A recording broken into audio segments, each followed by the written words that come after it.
Hey everyone, welcome to my channel. Street style noodles.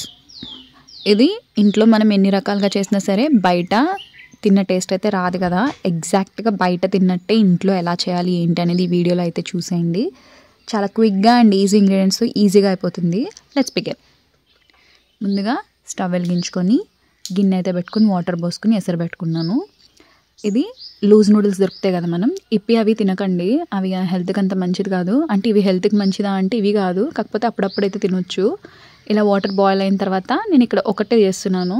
ఇక్కడ ప్యాకెట్కి వచ్చి 5 వస్తాయి అన్నమాట. దీన్ని హాఫ్కి బ్రేక్ చేసుకుని దీన్ని ఉడికించుకుంటున్నాను. ఇవి ఒక పొంగిన తర్వాత మనం జస్ట్ ఒక 5 to 7 minutes అట్లా కుక్ చేసుకుంటే ఉడికిపోతాయి అన్నమాట. మరీ లాంగ్గా ఉన్నా సరే మనం మిక్స్ చేసేటప్పుడు ఇబ్బంది అయిపోతుంది. సో నేను సకానికి విరిచి వేసాను. ఇలా 2 ముక్కలు అయిపోతే అది కుక్ అయిపోయినట్టే. చూసారు కదా. ఇప్పుడు దీన్ని వార్చేసుకుంటున్నాను ఇక్కడ గిన్నెలో పెట్టి. ఇలా వార్చుకున్న తర్వాత దీన్ని అలా వదిలేయకుండా చల్లని నీళ్ళని దాని మీద పోసుకోవాలన్నమాట. ఇలా పోసుకోవడం వల్ల ఏమవుతుందంటే ఒకదానికొకటి అంటుకోకుండా ఉంటాయి. ఎందుకంటే మనం ఇంకా ప్రాసెస్లోకి వెళ్ళేటప్పటికి కొంచెం టైం పడుతుంది కదా. సో ఈ గ్యాప్లో అవి అంటుకుపోకుండా ఇలా సెపరేట్ చూసారా ఎంత పొడిలాడుతూ ఉందో. ఈ విధంగా ఉండాలంటే కొన్ని చల్లనీళ్ళు అనేవి మనం పైనుంచి పోసుకోవాలన్నమాట. పోసుకున్న తర్వాత ఆ వాటర్ని దాంట్లోంచి తీసేసి మనం ఇలా పక్కకు పెట్టుకోవాలి. ఇక్కడ నేను 3 eggs అయితే తీసుకున్నాను. ఈ 3 eggsని బ్రేక్ చేసి దీంట్లోకి కొంచెం సాల్ట్ అయితే యాడ్ చేశాను.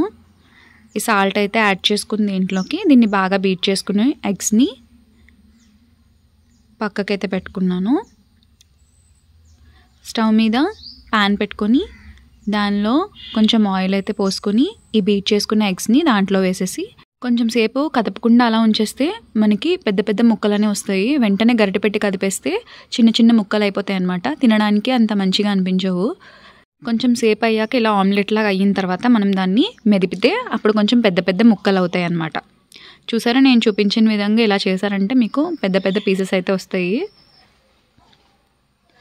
ఇప్పుడు దీన్ని ఇలా కొంచెం ఫ్రై చేసుకుని దీన్ని కూడా ఒక గిన్నెలోకి పక్కకి సెపరేట్గా తీసేసుకుని పక్కకు పెట్టేసుకుంటాను. ఇప్పుడు అదే ప్యాన్లో కొంచెం ఆయిల్ వేసుకొని కట్ చేసుకున్న క్యారెట్ ముక్కల్ని ఫ్రై చేస్తున్నాను. ఇవి కొంచెం పచ్చిగా అనిపిస్తాయి కదా, అందుకని వీటిని ఫస్ట్ ఫ్రై చేస్తున్నాను అనమాట. ఇప్పుడు కొన్ని మిర్చి కూడా యాడ్ చేస్తున్నాను. ఇప్పుడు ఇవి కూడా ఫ్రై అయిపోయిన తర్వాత కొన్ని క్యాప్సికమ్ ముక్కలను అయితే కట్ చేసి పెట్టుకున్నాను. ఇవి నేను ఇక్కడ 3 కలర్స్ యూస్ చేస్తున్నాను. మీకు ఏ కలర్స్ ఉంటే అవి యూస్ చేసుకోవచ్చు. ఇవి కూడా కొంచెం ఫ్రై అయిన తర్వాత ఇందాక ఫ్రై చేసుకున్న ఎగ్ని దీంట్లో యాడ్ చేస్తున్నాను. ఇప్పుడు ఇది కూడా బాగా ఫ్రై చేసుకున్న తర్వాత మనం అక్కడ చల్లార్చి పెట్టుకున్న నూడిల్స్ ఉన్నాయి కదా, ఆ నూడిల్స్ని దీంట్లో యాడ్ చేసేసుకోవాలన్నమాట. ఇక్కడ కొంచెం కరివేపాకు కూడా యాడ్ చేశాను. ఇప్పుడు నూడిల్స్ అయితే యాడ్ చేస్తున్నాను. ఈ నూడిల్స్ని ఫ్రై చేసేటప్పుడు మనం హై ఫ్లేమ్ మీద టాస్ చేసుకోవాలన్నమాట. ఇప్పుడు కొంచెం సోయా సాస్, కొంచెం రెడ్ చిల్లీ సాస్, కొంచెం గ్రీన్ చిల్లీ సాస్ కూడా యాడ్ చేస్తున్నాను. దీని తర్వాత కొంచెం సాల్ట్ మనం టేస్ట్కి సరిపడా యాడ్ చేసుకోండి. ఇప్పుడు నూడిల్స్ మసాలా కూడా యాడ్ చేస్తున్నాను. ఇది లేకపోతే మీకు గరం మసాలా కూడా యాడ్ చేసుకోవచ్చు. కారం. ఇప్పుడు ఇవన్నీ యాడ్ చేసిన తర్వాత దీన్ని హై ఫ్లేమ్ మీదే మిక్స్ చేసుకోవాలి. అంత బాగా కలిసేలాగా కలుపుకోవాలి. ఇది చిన్న మంట మీద పెడితే ఏమవుతుందంటే ఇవన్నీ అంటే ఫ్రై అయినట్టు అనిపించదు అనమాట, అది ఓవర్ కుక్ అయిపోయినట్టు అయిపోతుంది. సో మనం హై ఫ్లేమ్ మీదే దీన్ని బాగా మిక్స్ చేసుకోవాలి. ఇప్పుడు సాల్ట్ అది సరిపోయిందో లేదో ఒకసారి అడ్జస్ట్ చేసుకుంటే మనం చూసుకుని అంతే. చాలా ఈజీ. బయట ఏదో రకరకాలు వేసి చేసేస్తారన్నట్టు ఏం లేదు, మనం కూడా ఇంట్లో ఈజీగా చేసేయచ్చు. ఇలా వేడిగా సర్వ్ చేసుకున్నామంటే చాలా టేస్టీగా ఉంటుంది. ఈ ఇప్పి నూడిల్స్ అవి తినడం కంటే ఇలా లూజ్ తినడం బెటర్, ఎందుకంటే దాంట్లో చాలా ప్రిజర్వేటివ్స్ ఉంటాయి కదా. సో ఇంటికాడ ఒకసారి డెఫినెట్గా ట్రై చేసి ఎలా వచ్చింది ఏంటి అనేది కమెంట్ సెక్షన్స్లో కమెంట్ అయితే చేసేయండి. Thanks for watching.